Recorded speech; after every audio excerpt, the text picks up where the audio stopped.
What's up, guys? Right now I'm going over the video posted by IplayAAonly.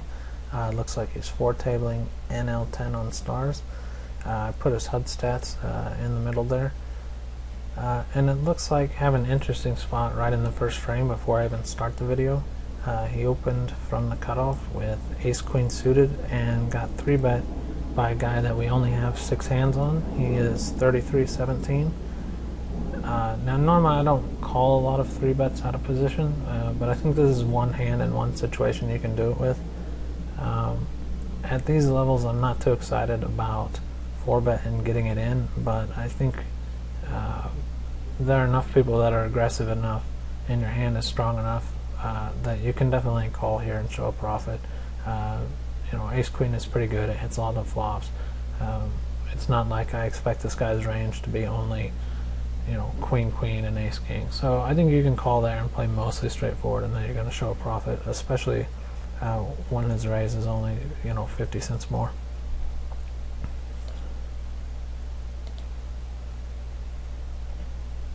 It looks like that's what we do, and we hit our ace, which is nice. So we'll probably just be check calling until he stops betting, and then value bet ourselves.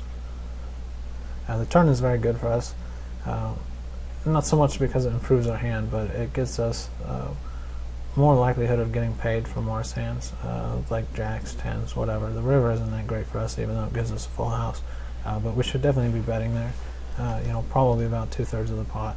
Try and get called by smaller pairs, even though if the guy is thinking about it, it's very hard for us to not have a strong hand here. With the 6-4 on the top left, we flop a gut shot out of position on a really dry board against a fish.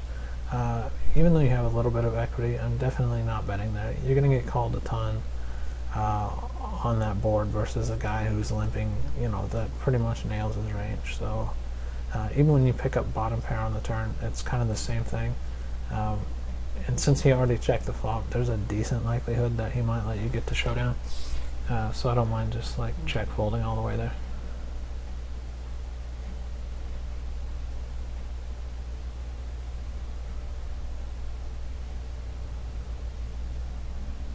Although I would say that the one place there might be merit to betting would be on the turn, definitely not on the flop of the river. But I still think turn is a check fold also.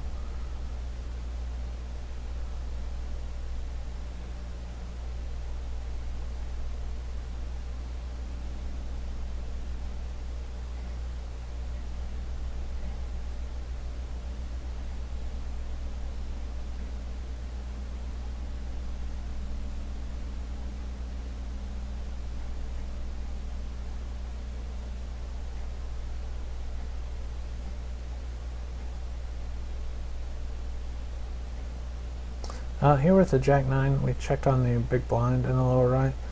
We flop a 9 on a very dry board. It's a pretty easy value bet. Not only do we get some value from flush draws, worse pairs, and things like that, but we also make it, they can also fold some hands that have equity against us, just random overcards and stuff like that.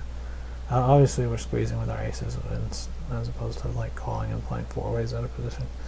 Okay, when this guy that hasn't played a hand yet calls us, his range is mostly going to be like 9s, flush draws, maybe smaller pairs. Usually he bet a king on the flop, so betting the turn there is fine. I don't expect it's like slam dunk fist pump value against this guy, but it's good enough to bet. I probably would have bet smaller on the flop with the aces, by the way. The pot was huge relative to our stack, and the board was very dry. And we banked the river here, so obviously we're betting again, even though we don't expect him to have very many hands that can call us.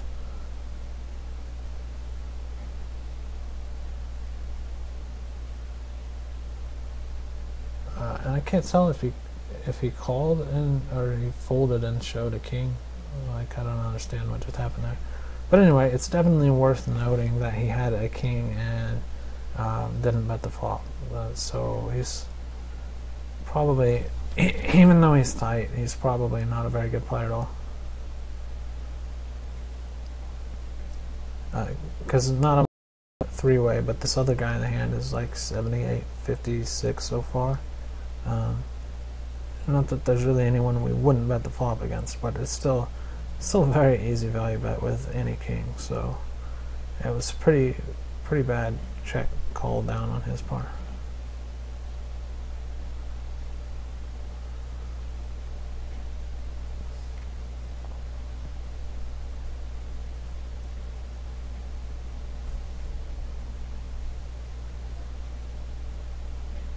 But the reason it's so noteworthy is that in the future, when we're facing bets from him, it's a lot more likely that his ranges are going to be polarized. He's not going to be good at value betting, so usually when he bets, he'll either be betting a very strong hand or, you know, maybe some kind of a draw or air.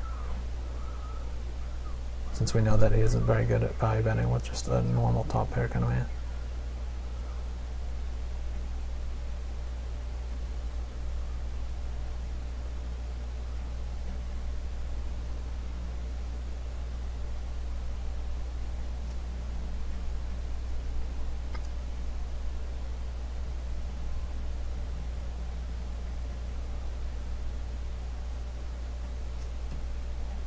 Okay, in this King 10, you have this guy that's been very tight so far. He's only played 13 hands, but he hasn't raised one yet.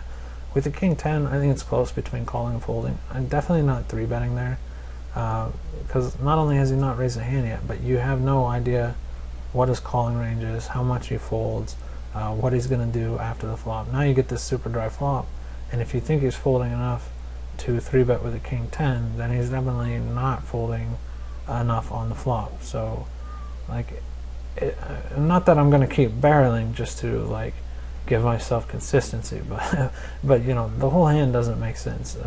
You see it now, but you basically like burned money by 3-betting, and then like you should probably just check fold the flop once you 3-bet. But I wouldn't 3-bet in the first place with King 10 versus such an unknown guy that hasn't even raised a hand yet.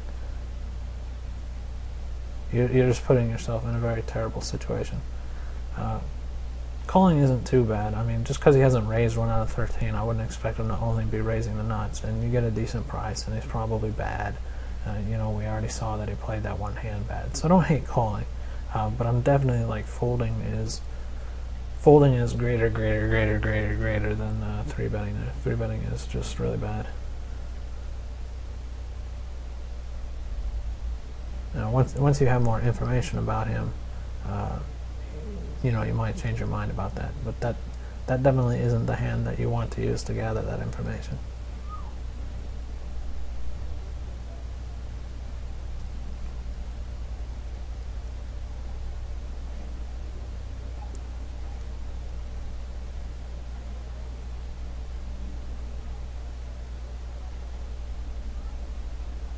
Okay, here with the pocket twos versus the button raise.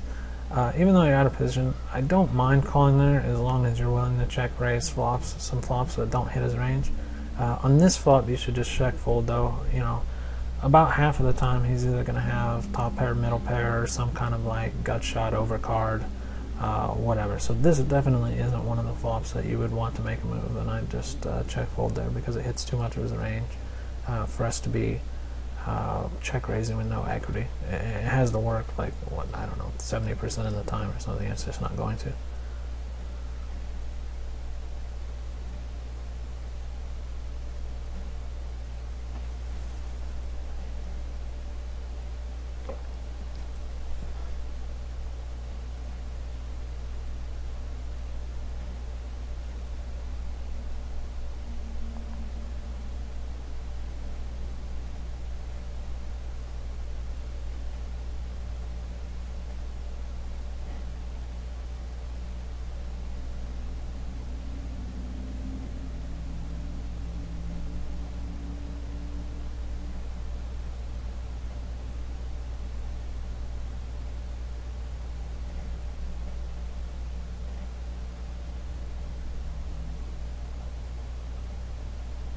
I had no idea that people still use this ugly ass default stars theme, by the way.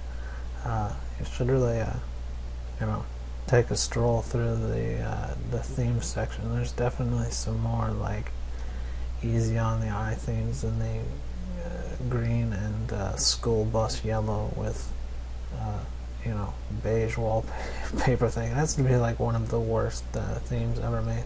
I'm not sure why Star still uses it as their default. I guess maybe they don't. I think they switched the default to the black theme these days. I'm not sure. I haven't been able to, I'm American, so I haven't played on Stars in months.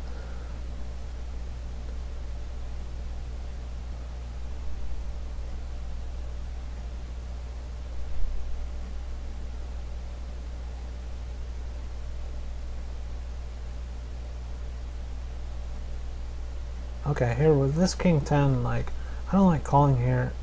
You know, I call here sometimes, but it depends on who's in the blinds. Like, you know, if there's fishy guys in the blinds or super tight guys in the blinds, I don't mind calling there. I mean, it's not like you're doing bad against this guy's range and position. But I don't like calling there when you've got a 2015 and a 2016.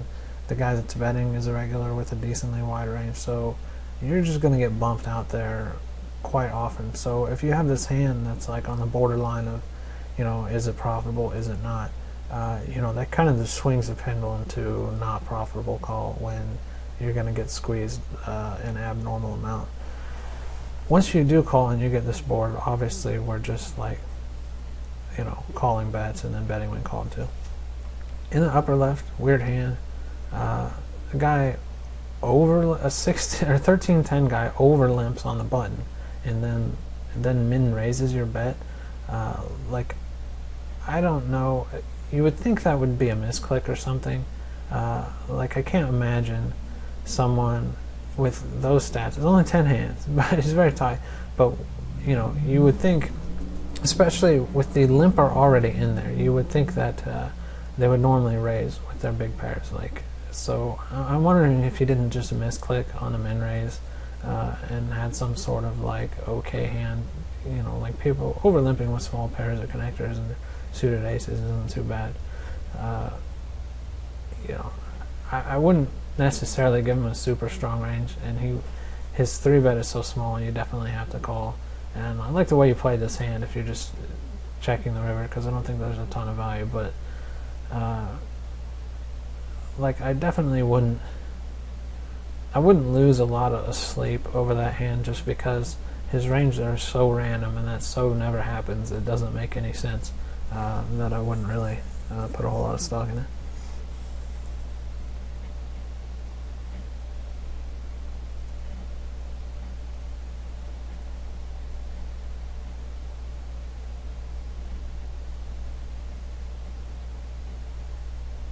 Alright, we set mine in position with 2-2. This is a pretty bad board for us to, like, obviously we can't represent anything there with a bluff. Under the gun, regular, a large part of his range is ace-x, and plus he'll be holding on tight to some pairs sometimes there anyway, so I don't mind the fold. Here with the queen-jack, easy fold, even though we know this guy.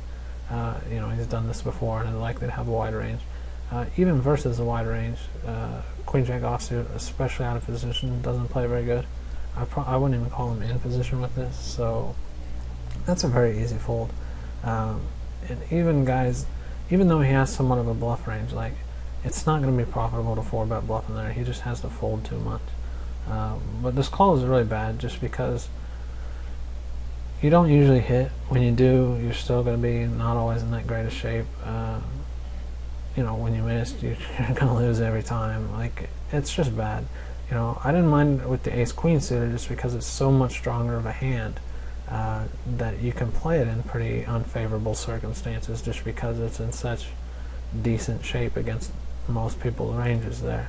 But the queen-jack is just, it has nothing going for it there. So that is like a very big leak.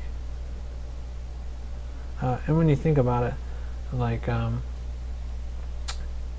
even guys that have some bluffs in their 3-bet range, like, they're not 3-betting as wide as you think. We'll put it this way, like, I see a lot of talk on the forums where people say, well, I raised from the button with, you know, so-and-so, my jack-9 suited or something, and this guy 3-bet me, and he 3-bets 10% out of the blinds, you know, implying that it's so out of line. 10% is more than the nuts, but it's still a pretty strong range. Like when you see someone that raises 10% under the gun, if you're a reasonable player, you're not calling them with very many hands, because that's a pretty strong range. Just because a 3-bet range of 10% is also pretty strong, even though it's maybe not as strong as what you might 3-bet with. So you definitely can't just haplessly call with mediocre hands out of position. It's just going to lose a lot of money.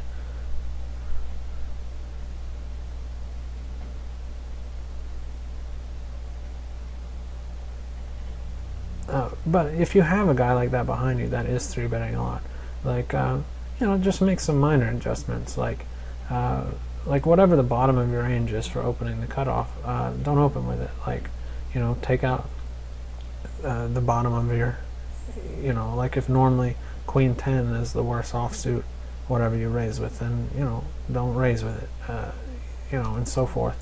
So you open a little bit tighter. You continue with a few more hands when you do get 3-bet, and you don't have to go crazy. Like it's really not that big of a deal.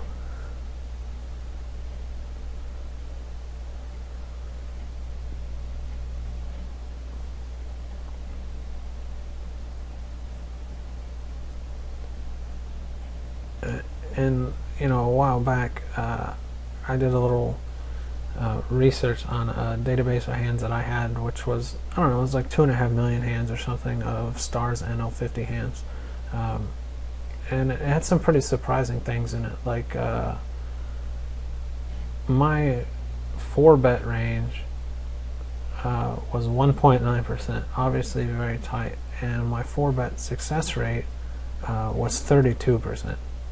So even though I was very nitty and hardly ever was 4-bet bluffing, like people were folding to my 4-bets less than 1/3 of the time. So it just goes to show that even though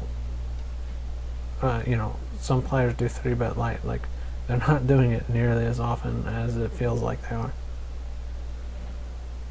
So you're definitely unless you have a very good situation, both calling with weak hands or 4-bet bluffing is usually not the greatest of ideas.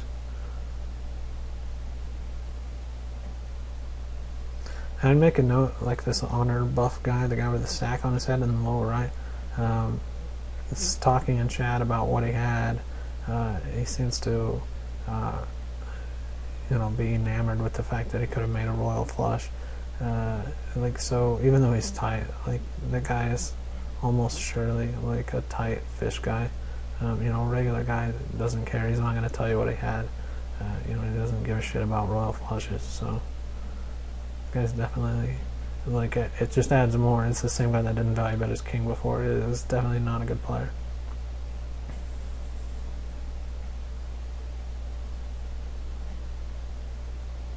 Okay, here with the pocket fours on the big blind, that's actually a pretty easy check.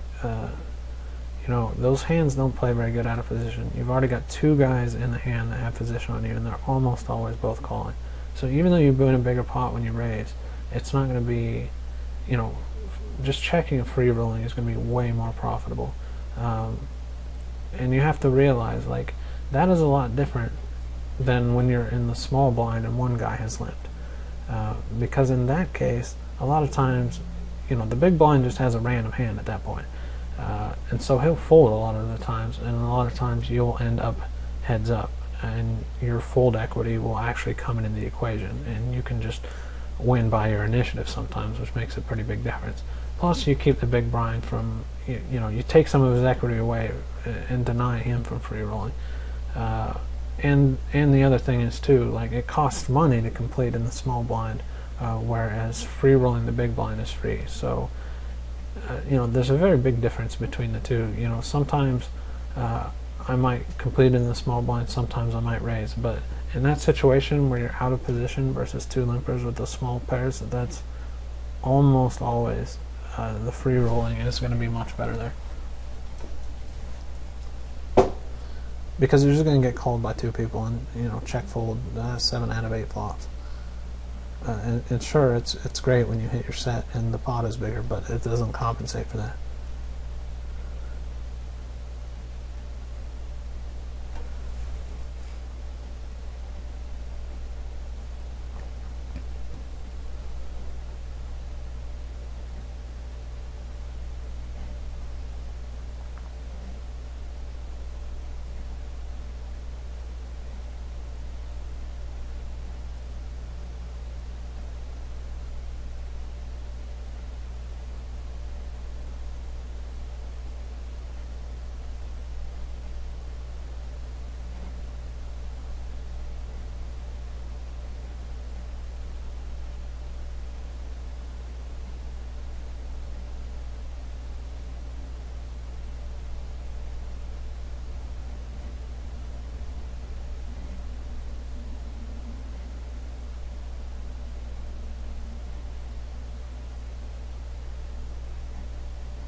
Okay, on the upper left, we raise 2-2 under the gun.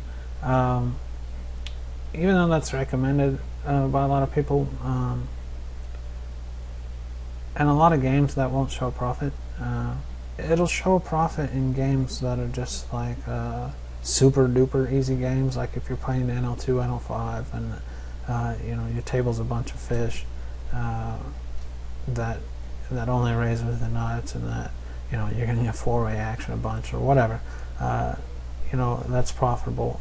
And a lot of today's micro stakes games where it's just kind of a mix of like half regulars and, you know, kind of like semi bad fish or whatever, you're usually going to lose money with small pairs under the gun.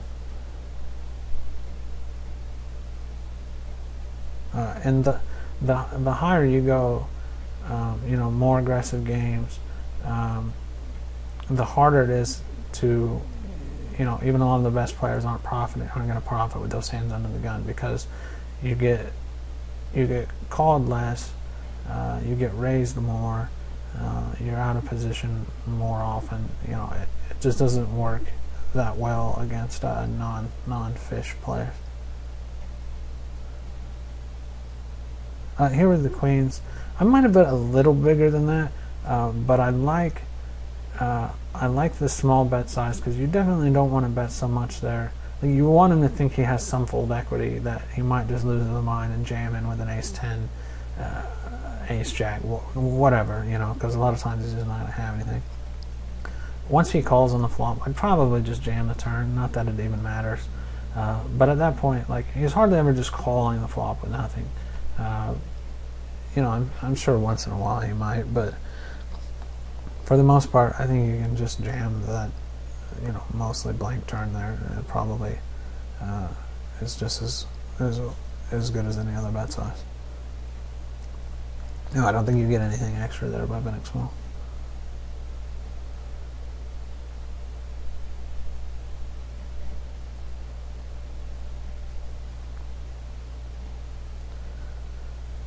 With the 10-8 offsuit small blind versus this guy,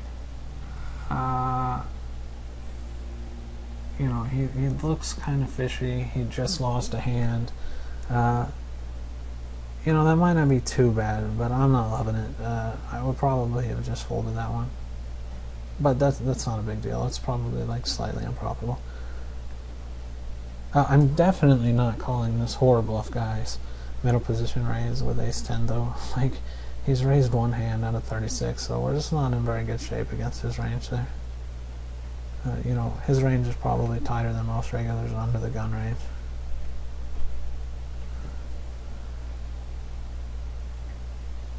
And when the 10-7, we flop two pair against this fishy guy, so obviously we're just like betting and calling out here.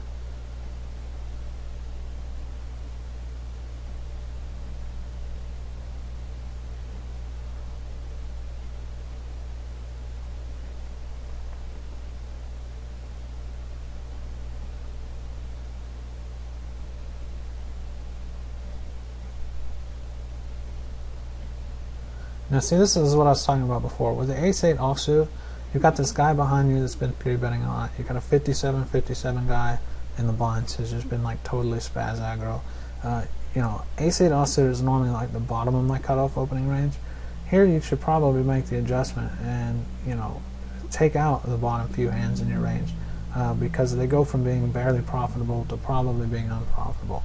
And you get 3-bet by the spaz guy who you can't really call with ace-8. You know, 4-bet bluffing is, you know, the guy has been so spazzy so far. It has some merit, but you know, the guy could just lose his mind, and we have no idea what he's going to do. So I would just fold there. Calling is like definitely the most terrible option though, because this hand plays so bad post flop that you, even against a guy that's like super spazzy, like you're just not going to do well enough with that hand. That's just giving away money basically. And you bet, and he check raises you and you fold. So like I definitely don't like that hand at all.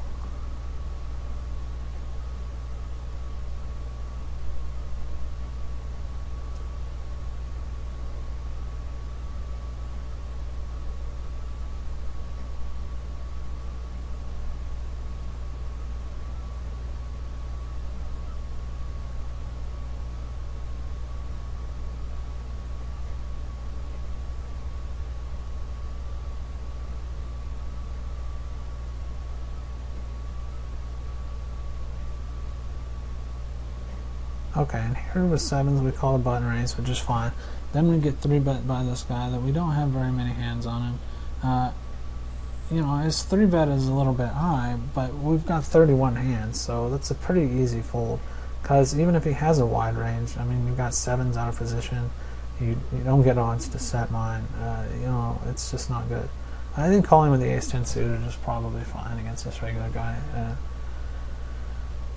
But anyway, the board comes 2-5-4. If you see bets, you have to fold to this because, like, versus part of his range, you know, big pairs and stuff, you're crushed. And versus his area, you're not even in good shape because if he has a hand like ace-jack, ace-10, ace-queen, ace-king, he has a gut shot in 2 overs. So you're basically like, you know, 40-60 against his aces and super smashed by his pairs. So you can't just call that out of position. You're just giving away money. With the ace-10, you flop a flush draw, you check raise, that's fine. You know, even though your ace-10 has some showdown value, like I'd be more apt to call there if he had raised on the button because you would be ahead more often. But there, I like raising. You fold out.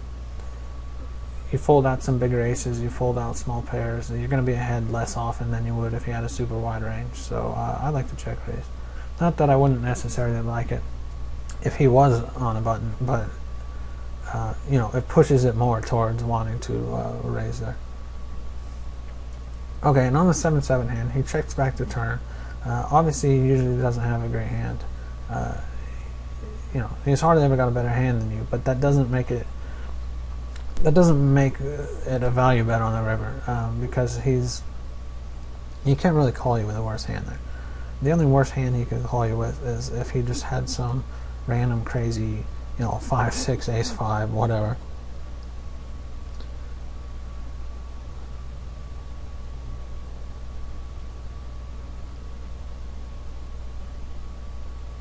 And even that probably isn't going to call you, but it's very wishful thinking about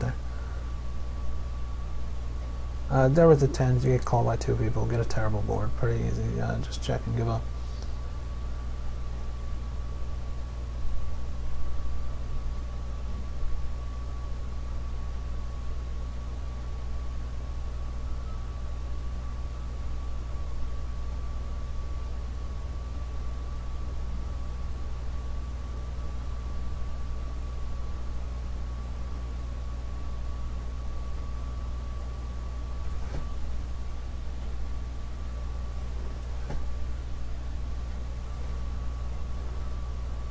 Okay, and so the guy shows he had ace-queen with a turn flush draw, so he flopped top 2.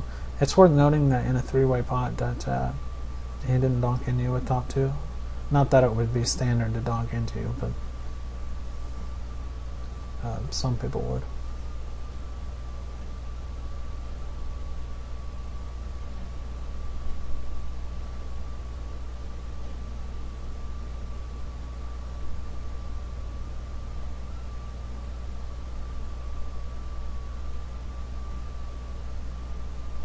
Now, if we had got more of a blank turn card on table 2, I might have considered stabbing at the turn, but definitely still in give up mode when it's a king.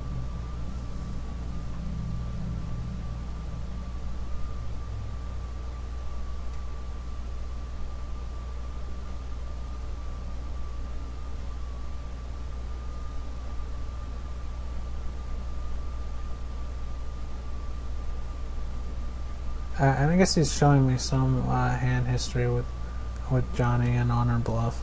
You know, where Honor Bluff 3-bet him before the flop of 5s or something, and I didn't see what Johnny had. Whatever. We already know he's a spaz idiot, so duly noted. It looks like he's gotten quite low on money now.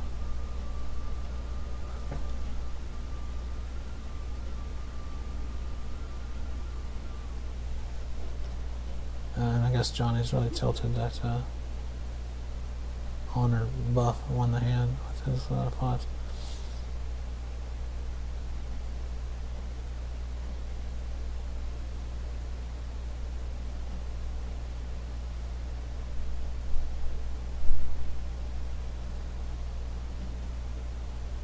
Uh, Here we bet with our threes. We get raised by this clowny, fishy-looking guy. He hasn't folded. I mean, he hasn't played that many hands. But like the fishier, fishier guys can, make crappy value raises that a regular wouldn't make. So, I mean, not that we're doing anything there with threes anyway, but I'm giving his range more credit there than I would give a regular, regardless of what I have, just because they'll make fishy guys will make goofy value raises with top pair. They'll have ace 10 or something and hit top pair and raise to find out where they're at or something. I don't know what they're thinking, but it's their range is definitely a lot less polarized than a good player's would be.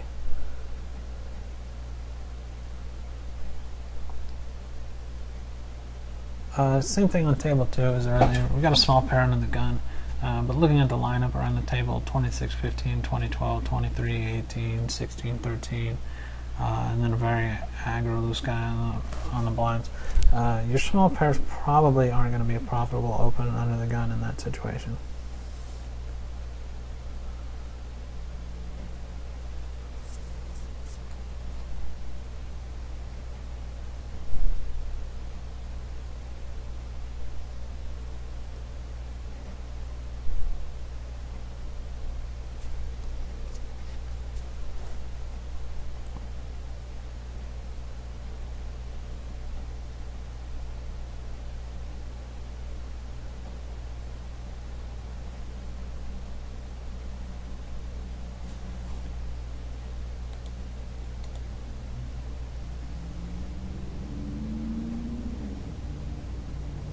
Okay, here's an interesting spot. On table 2, this guy has an 81% steal. So far, he hasn't been 3-bet or C-bet into a lot, but he hasn't folded when he has. He's like 0 for 1 on folding each, whatever. Here with your king 10, like you should just call, or folding alternatively isn't too bad. But I wouldn't 3-bet there, kind of for similar but different reasons than before. You don't know how he's going to react to it. You don't know how he plays post-flop. Like, you definitely, well, for one thing, you can call profitably anyway versus an 81% range. So it's not like we have to fold our hand. But you definitely, want to do your information gathering as far as like how he reacts to this stuff.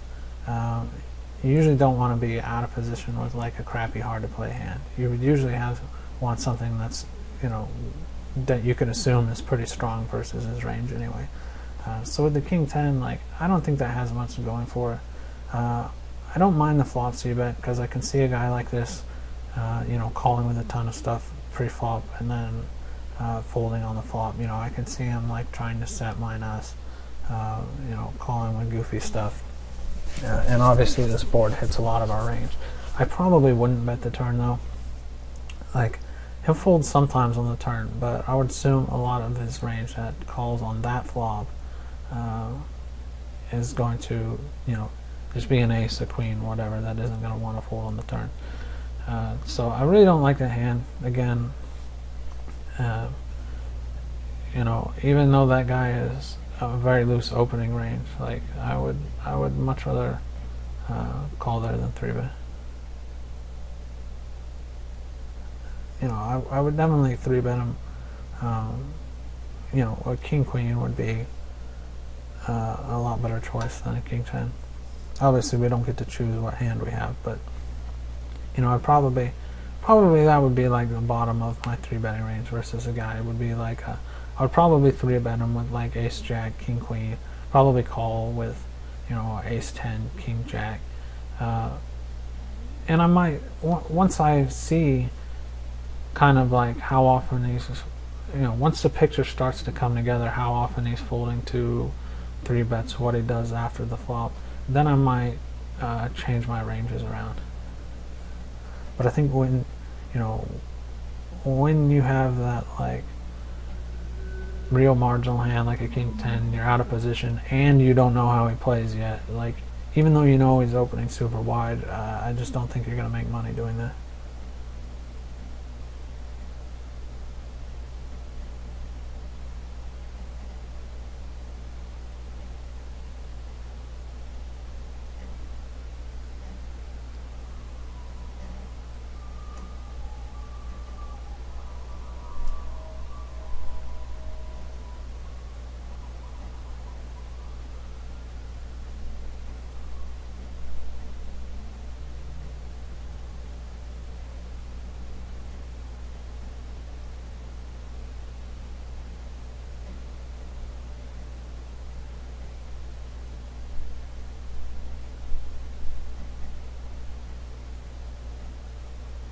And another thing I would add, a lot of these tables really suck.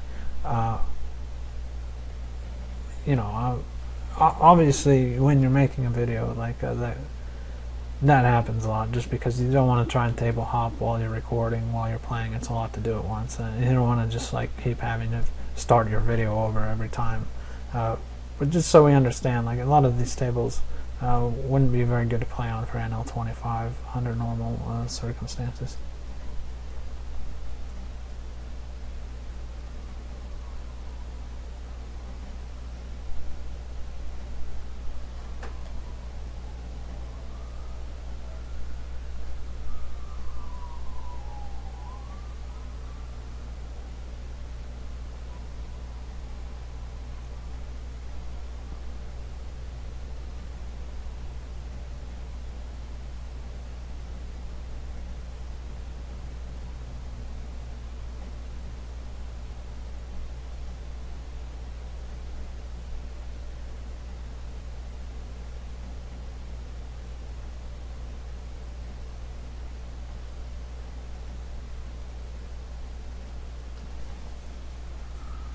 Okay, when this 18-13 guy raises under the gun, similar to before, I'm just folding my ace-10. It's just not going to do very good against his range. The one thing you might, you can always consider 3-bet bluffing if you think he folds a lot. Usually it's just going to be a fold though, with calling being the worst option. Just because like your hand is like the bottom of his range. Plus he's got the lead, so it's just not it's not a very profitable situation, even in position. I think the call with the ace-2 is fine versus the min-raise, and you're probably getting four-way action there a lot. It is worth noting that the hand that you did call with the ace-10, the board comes ace-high and super dry, and he just checks folds, which is pretty bad with any hand. Obviously if he has air, he should be betting there, because you just have to hold most of your stuff. And even if he has a hand like kings, queens, jacks, like he can either bet or check, but check folding is pretty terrible. Like if you check, you have to call with that sort of a hand, and if you're not going to call, you should just bet, because it's very profitable in the first place, more so than check folding.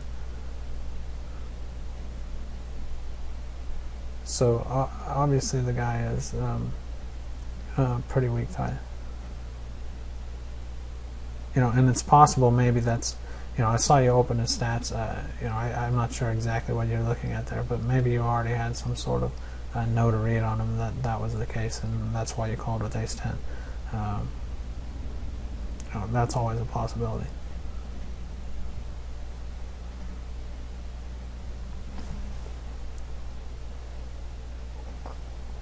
Okay, I'm going to go ahead and wrap this up, just a few minutes short. Thanks for sitting in the video. I would say overall, like the biggest thing that you would need to work on is you're definitely bleeding a lot of money when you get 3-bet. Like most of the hands in here where you 3-bet, or you got 3-bet, you made a lot of calls that were just like super de-duper minus EV, slam dunk, easiest fold ever kind of things. And those situations, like, it's so important because they come up so frequently that in any average session you're just going to lose a ton of money on those minus EV pre-flop plays. All straights are important, but if you have leaks pre-flop, like, it's really hard to overcome just because of the high frequency of those situations. So I would definitely put in some study on dealing with 3-bets. I know it's a tricky subject, but you definitely, even against people that have some bluffs in the ranges, you definitely shouldn't be making auto calls. Set mines, mediocre hands, and stuff like that. People's ranges in general are just going to be too strong, especially if you're like out of position playing fit or fold with kind of not great hands that don't hit a lot of flops. It's just not going to work out. But anyway, hope you guys liked the video. If you'd like to have your own poker video reviewed for free, check out the upload tab on my Facebook fan page. If you're interested in personal coaching or have suggestions for future content for the site, email me at opensourcepoker@gmail.com.